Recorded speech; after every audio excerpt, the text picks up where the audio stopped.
Hello students, आज हम पढ़ने जा रहे हैं आपकी हिंदी पाठ्य पुस्तक क्षितिज के काव्य खंड का दूसरा पाठ। पाठ का नाम है वाक और इसकी कवित्री है ललद्यत। वाक का अर्थ होता है वाणी, शब्द या कथन। ये 4 पंक्तियों में बद्ध एक कश्मीरी शैली की गद्य रचना होती है और ललद्यत जो हैं वो एक कश्मीरी कवित्री हैं। ललद्यत की इसी रचना को ही वाक कहा गया है। तो आइए उनकी कविता वाक पढ़ने से पूर्व हम ललद्यत के जीवन पर एक नज़र डालते हैं। ललद्यत का जन्म 1320 के आसपास कश्मीर स्थित पामपोर नामक गांव में हुआ था। ललद्यत को लल्लेश्वरी, लल्ला या लल योगेश्वरी आदि नामों से भी जाना जाता है। वे 14वीं सदी की एक भक्त कवित्री थी जो कश्मीर की शैव भक्ति परंपरा और कश्मीरी भाषा की एक अनमोल कड़ी मानी जाती हैं। कश्मीरी संस्कृति और कश्मीर के लोगों के धार्मिक और सामाजिक विश्वासों के निर्माण में लल्लेश्वरी का अत्यंत महत्वपूर्ण स्थान है। ललद्यत की काव्य शैली को ही वाक कहा जाता है। इनकी कविताओं में चिंतन एवं भावनात्मकता का विचित्र संगम दिखाई देता है।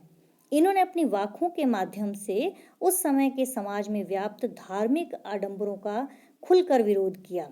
इनकी काव्य शैली की भाषा अत्यंत सरल मानी जाती है, जिसकी वजह से ललद्यत जो है वो और भी प्रभावशाली बन जाती हैं। ललद्यत आधुनिक कश्मीरी भाषा का एक प्रमुख स्तंभ मानी गई हैं। अपने वाकों का जो संकलन उन्होंने किया है, उनके वाकों में कवित्री ललद्यत जो है हमें यही कहना चाह रही है कि ईश्वर को ढूंढने के लिए मंदिर मस्जिद में जाने का कोई फायदा नहीं, क्योंकि ईश्वर को प्राप्त करने का एक ही मार्ग है और वो है अपना हृदय। अगर कोई सच्चे हृदय से अपने अंतःकरण में झांकेगा तो वह ईश्वर को प्राप्त कर सकता है। और उनके अनुसार आत्मज्ञान ही सच्चा ज्ञान है जो हमें आडंबरों से भरे इस समाज रूपी नदी में डूबने से बचा सकता है। तो आइए बच्चों, हम पढ़ते हैं उनकी कविता वाक। अब वाक में सबसे पहले जो उन्होंने वाक लिखा है, पद लिखा है, उसमें वो क्या कह रही हैं कि रस्सी कच्चे धागे की खींच रही मैं नाव। अब यहाँ पर कवित्री क्या कहती है, रस्सी कच्चे धागे की। रस्सी कच्चे धागे का अर्थ होता है कि कमजोर और नाशवान सहारा। कमजोर और नाशवान सहारा क्या है? हमारा शरीर। और हमारे शरीर को जो है कौन खींच रहा है? वो कहते हैं कि नाव से अर्थ यहाँ पर है जीवन रूपी नाव, कि रस्सी कच्चे धागे की खींच रही मैं नाव, कि मेरे भीतर जो सांसों का कच्चा धागा है, उस सांसों के कच्चे धागे से मैं अपने जीवन रूपी नाव को खींच रही हूँ। जाने कब सुन मेरी पुकार, करें देव देव भवसागर पार।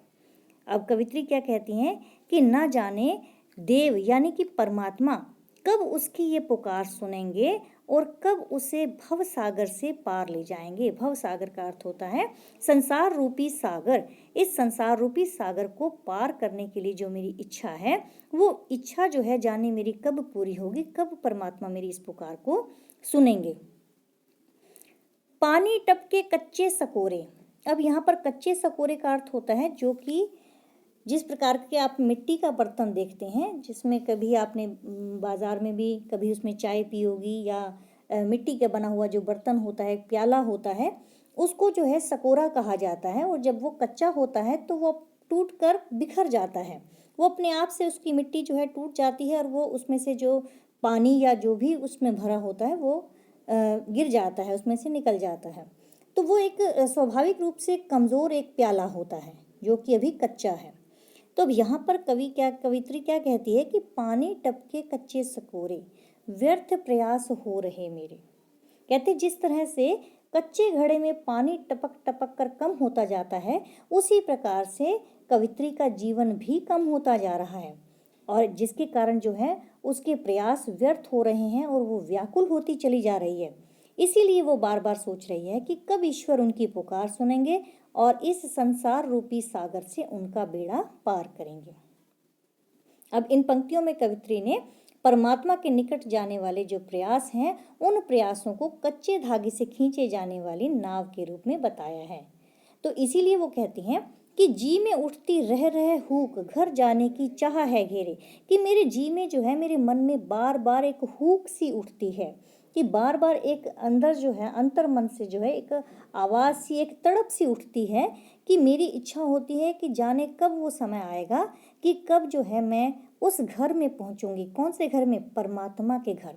कि परमात्मा के घर जाने की जो चाह मुझे घेरे हुए है, उस चाह कि वो चाह जो है, वो इच्छा मेरी जाने कब पूरी होगी।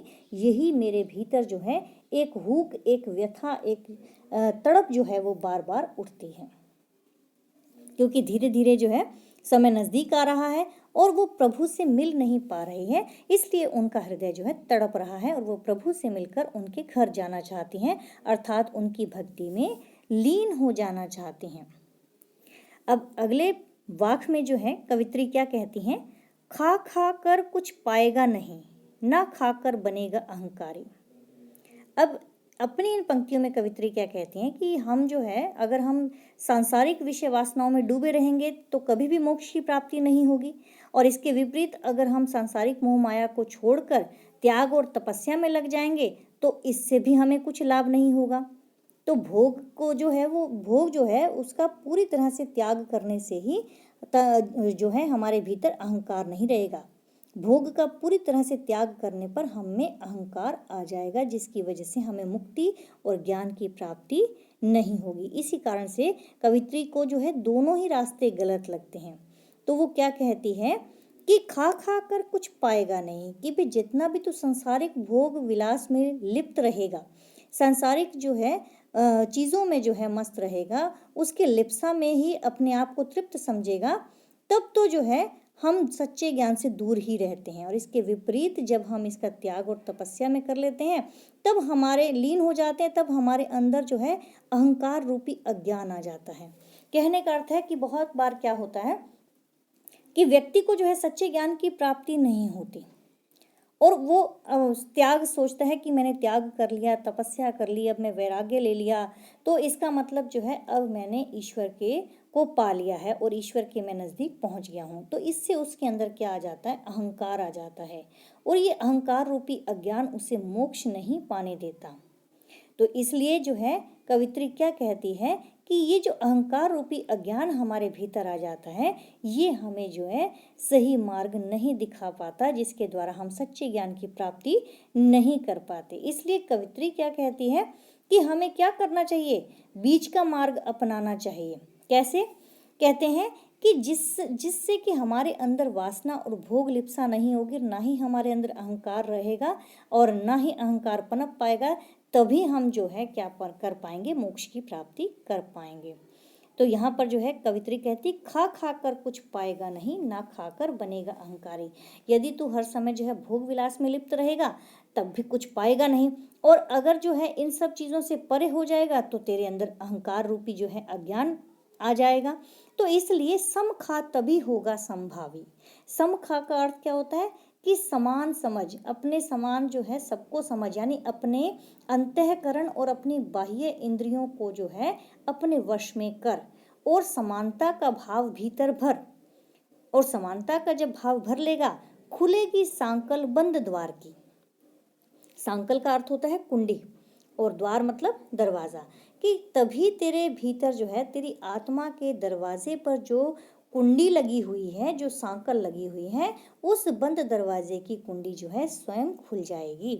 जिस दिन तुझे जो है ये एहसास हो जाएगा, तेरे अंदर जो है समानता का भाव उत्पन्न हो जाएगा, उस दिन जो है प्रभु की भक्ति जो है वो तुझे सच्चे मन से मिल जाएगी, और तेरे भीतर जो अज्ञानता का जो दरवाज़ा तेरा बंद है, उसमें जो है लगी हुई कुंडी स्वयं खुल जाएगी। आई सीधी राह से, अब ये अगला वाक्य जो है वो क्या कहता है? आई सीधी राह से गई न सीधी राह, सूक्ष्म सेतु पर खड़ी थी बीत गया दिन आहा। आई सीधी राह से, अब यहाँ पर जो है कवित्री ने मनुष्य के द्वारा ईश्वर की प्राप्ति के लिए जो किए जाने वाले प्रयास हैं, उन पर जो है कड़ा प्रहार किया है। कवित्री क्या कहना चाहती है कि अपने जीवन की शुरुआत में जो है वो ईश्वर की प्राप्ति के लिए जो है उन्होंने बहुत से काम किए, लेकिन उसके बाद जो है उन्हें ये समझ ही नहीं आया कि कौन सा मार्ग सही है और कौन सा गलत है, तो वो राह से भटक गई। जब बच्चा जो है इस धरती पर जन्म लेता है तो उस समय में वो भगवान को, माता के गर्भ में जो है वो ईश्वर से प्रार्थना करता है कि हे ईश्वर, मैं तेरी उपासना करूँगा, मुझे किसी प्रकार इस जगह से बाहर निकालो, मेरा भीतर दम दम घुटता है।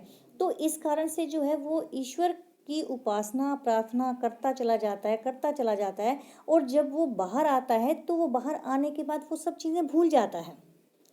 तो ईश्वर ने जब भेजा तो वो सीधे रास्ते से भेजा था और सीधे ही रास्ते से वो चल कर आई।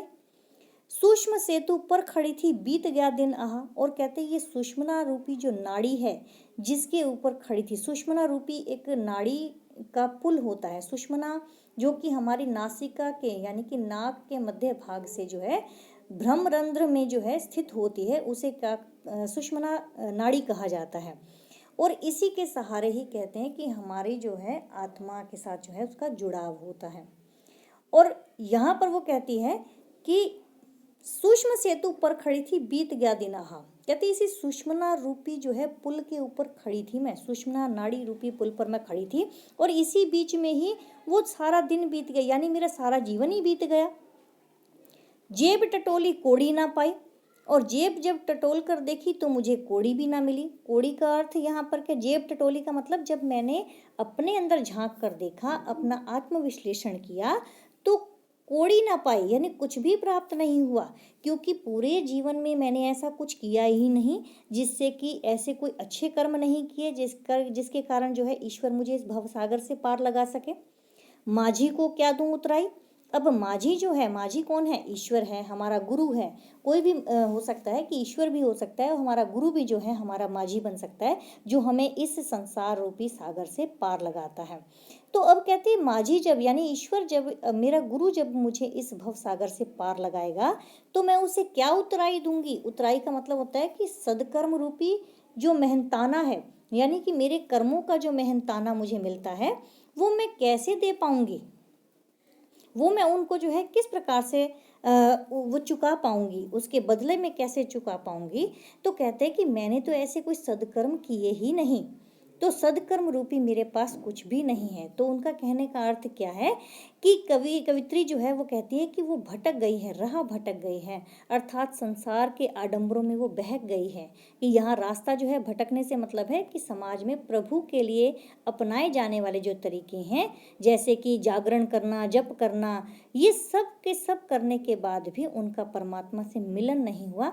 इसी कारण से वो दुखी हो गई और जीवन भर इतना सब कुछ करने के बाद भी उन्हें कुछ हासिल नहीं हुआ और वे खाली हाथ ही रह गई, क्योंकि उन्होंने ऐसा कोई भी सदकर्म नहीं किया था जिसका बदले जो है उनको अपने भव सागर से पार करने के बाद ईश्वर को जो है वो इसका उतराई दे पाए।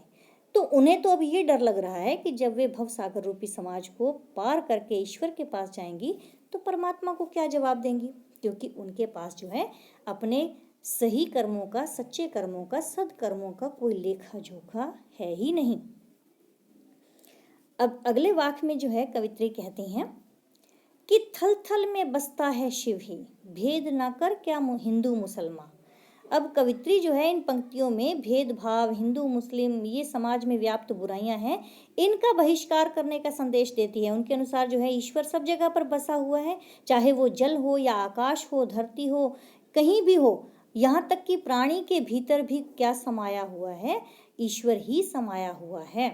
तो ईश्वर बसा हुआ है तो वह व्यक्ति जो है, उस व्यक्ति को ऊंच नीच भेदभाव की जो है दृष्टि से वो नहीं देखता है किसी को भी, बल्कि वह हिंदू मुसलमान को भी एक ही नज़र से देखता है। तो इसलिए उनके अनुसार क्या है कि थल थल में बसता है शिव ही। कहते हैं कि ईश्वर जो है हर एक जगह पर, हर एक स्थान पर, थल थल का अर्थ होता है सब जगह पर, सर्वत्र ईश्वर का ही वास है, शिव का ही वास है। भेद ना कर क्या हिंदू मुसलमान, इसलिए तू हिंदू और मुसलमान का भेद मत कर। ज्ञानी है तो स्वयं को जान।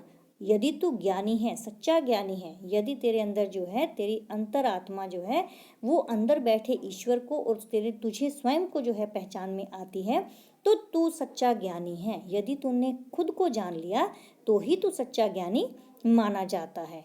वही है साहिब से पहचान, और अपने आप को पहचानना ही परमात्मा को पहचानने के बराबर है। कि जिस दिन तू स्वयं को पहचान लेगा उसी दिन ही परमात्मा को भी पहचान लेगा, क्योंकि वही जो है साहिब से तेरी पहचान होगी, वही तेरे परमात्मा से तेरी पहचान होगी। क्योंकि भीतर बैठे ईश्वर ईश्वर को ना हम देख सकते हैं ना हम जान सकते हैं, इसीलिए हम सांसारिक मोह माया के बीच में फंसे रहते हैं। और इन्हीं सांसारिक मोह माया में फंसे होने के कारण, इसी माया में फंसे होने के कारण जो है व्यक्ति सही और गलत का जो है अंदाज़ा नहीं लगा सकता, और वो हिंदू मुस्लिम और इस प्रकार धर्मों और जातियों और संप्रदायों के नाम पर लड़ता रहता है। वो ऊंच नीच का भेदभाव करता रहता है, हिंदू मुसलमान का भेदभाव करता रहता है। तो ऐसे में जो है ईश्वर को अगर पहचानना है तो कवित्री कहती है कि सबसे पहले स्वयं को पहचान, उसके पश्चात ही तुझे जो है सच्चे परमात्मा की जो है पहचान हो पाएगी और वो तुझे मिल जाएंगे। तो ये थी बच्चों कविता वाक, ललित दत्त के द्वारा लिखी गई वाक कविता। ये आपको आशा करती हूँ कि समझ में आ गई होगी, और इससे जुड़ी अगर आपको कोई भी समस्या हो, कोई भी आपको पंक्ति समझ नहीं आई या शब्दों में किसी प्रकार की कोई समझ नहीं आ रही है, तो आप जो है मुझे कमेंट बॉक्स में लिख सकते हैं, और किसी भी प्रकार से कोई समस्या हो तो आप मुझसे पूछ सकते हैं। और इस चैनल को ज़्यादा से ज़्यादा सब्सक्राइब करें, शेयर करें, लाइक करें, ताकि आपको मेरी आने वाली अगली वीडियो मिल सके। बहुत बहुत धन्यवाद आप सभी का।